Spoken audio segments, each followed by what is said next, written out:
Discurso completo. Los poderosos comentarios del Príncipe William en la COP30 en Brasil. We come together today, here in the heart of the Amazon, at a pivotal moment in human history. A moment that demands courage, cooperation and unwavering commitment to our planet's future. A future that belongs not to us, but to our children and grandchildren. I want to first express my profound gratitude to Brazil for welcoming us all to Belém. Over the last week, I've seen firsthand that your global commitment to environmental progress is not new. It's built on decades of bold action, visionary thinking, and shared purpose. From the Rio Earth Summit in 1992 to Brazil rapidly becoming a leader in renewable energy and sustainable agriculture, you have shown the world what climate ambition looks like.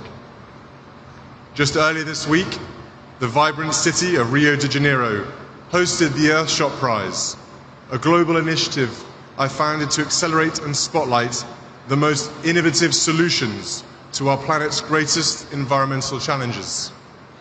Many of these solutions are born in the global south. I want to add my thanks to the gracious hospitality of Mayor Eduardo Pez. The event was not only a celebration of ingenuity and hope, but a powerful reminder of what's possible when we lead with vision and courage.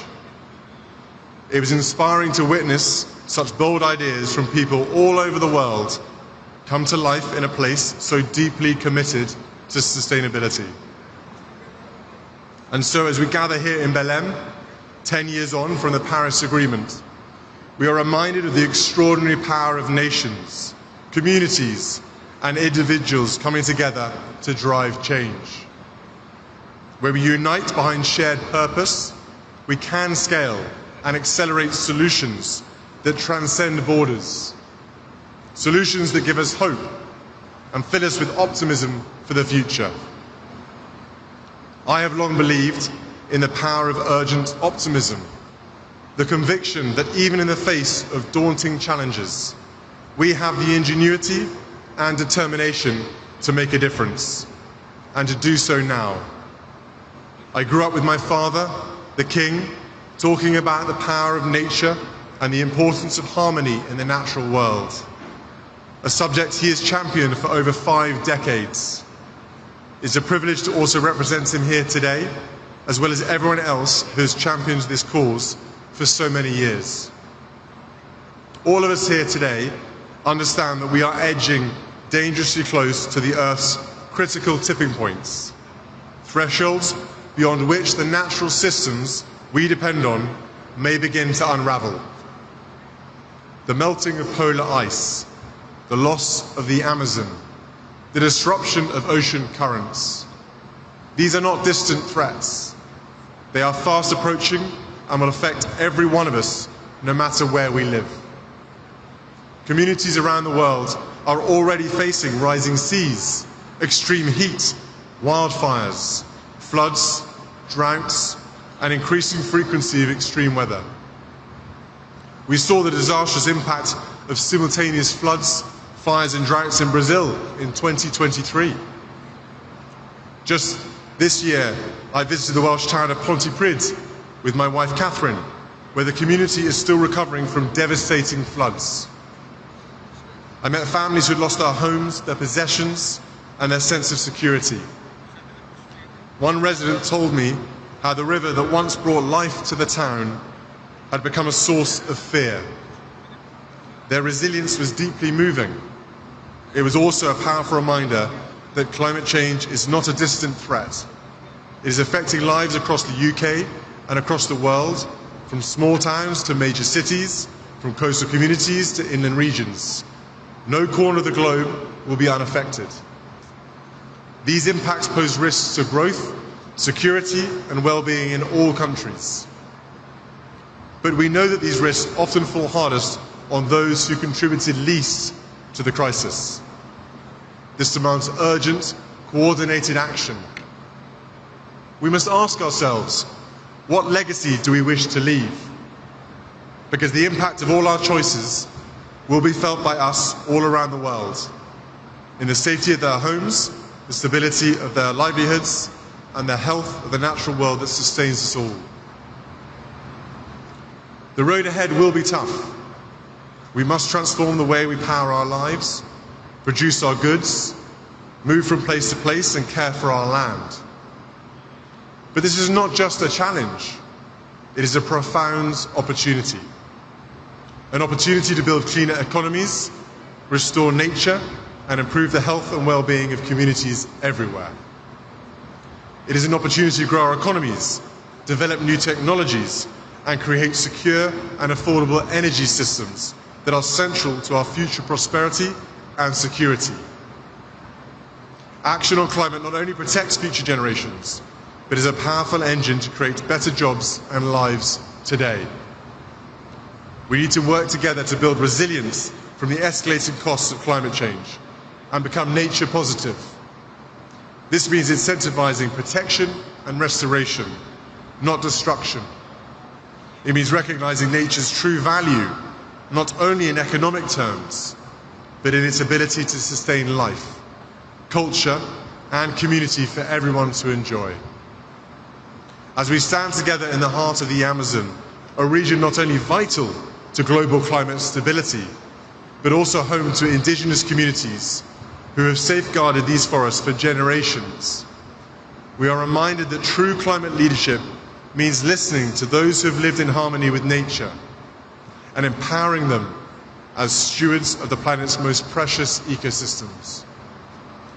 At London Climate Action Week, I convened governments, philanthropists, and indigenous leaders to issue a call to action for land tenure and forest finance pledges to be delivered at COP30 here in Brazil.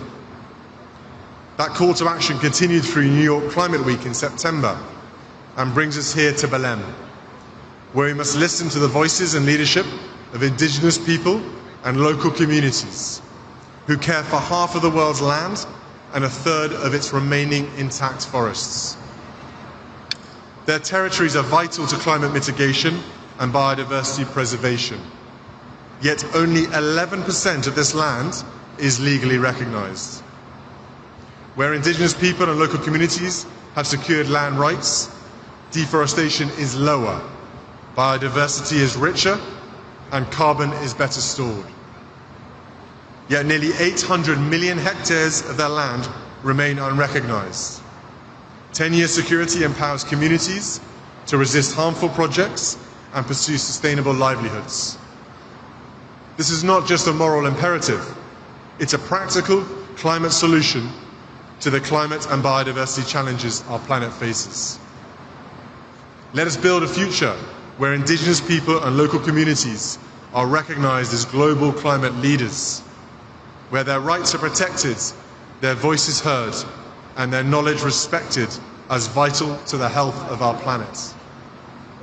This week in Rio, I had the privilege of meeting representatives from indigenous people and local communities at events hosted by the Earthshot Prize and the Royal Foundation's United for Wildlife programme.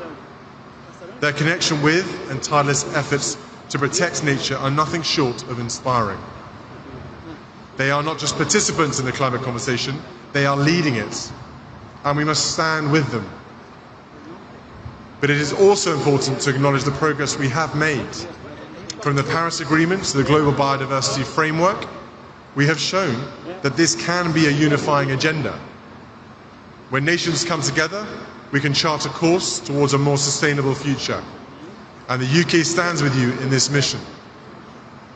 The UK hosted COP26 commitment to halt and reverse forest loss and land degradation by 2030, signed by over 140 countries, was a historic alignment of global will and has already exceeded its target. Since then, the global goal on adaptation has been agreed, and the fund for responding to loss and damage has been operationalized so that resources can begin flowing to communities hit hardest by climate impacts. The COP26 Indigenous Peoples and Local Communities Forest 10-year pledge has already exceeded its target of $1.7 billion, with over $1.86 billion supporting strengthening forest communities. Climate finance is growing. Action is being taken on emissions. Renewable clean energy is expanding at record pace, creating thousands of new jobs and boosting economies around the world. Countries are embedding nature into climate strategies, launching national adaptation plans, and investing in nature-based solutions. These are not just policies, they are lifelines. Brazil's proposal for the Tropical Forests Forever Fund is a visionary step toward valuing nature's role in climate stability. That is why it was an Earthshot Prize finalist this year. The initiative recognizes that climate and nature must be addressed together, not in silos, but in synergy. The science is clear. We must go further if we are to secure a livable future for all, and we must go together. The time for partnership, protection, and progress is now. We know what is at stake. We know what must be done. And we know that no country, no community, no individual can do it alone. Our children and grandchildren will stand on the shoulders of our collective action. Let us use these inspiring surroundings here in the heart of the Amazon to rise to meet this moment, not with hesitation, but with courage. Not with division, but with collaboration. Not with delay, but with decisive commitment. Let us honor the leadership of those who have long protected the planet, indigenous peoples and local communities, and walk forward together. Let us build a future where nature is valued and where every child inherits a world of prosperity, not peril. Let us rise to this moment with the clarity that history demands of us. Let us be the generation that turns the tide, not for applause, but for the quiet gratitude of those yet to be born. This here at COP30 is our moment. Let us not waste it. Our children and grandchildren are watching and hoping. Obrigado.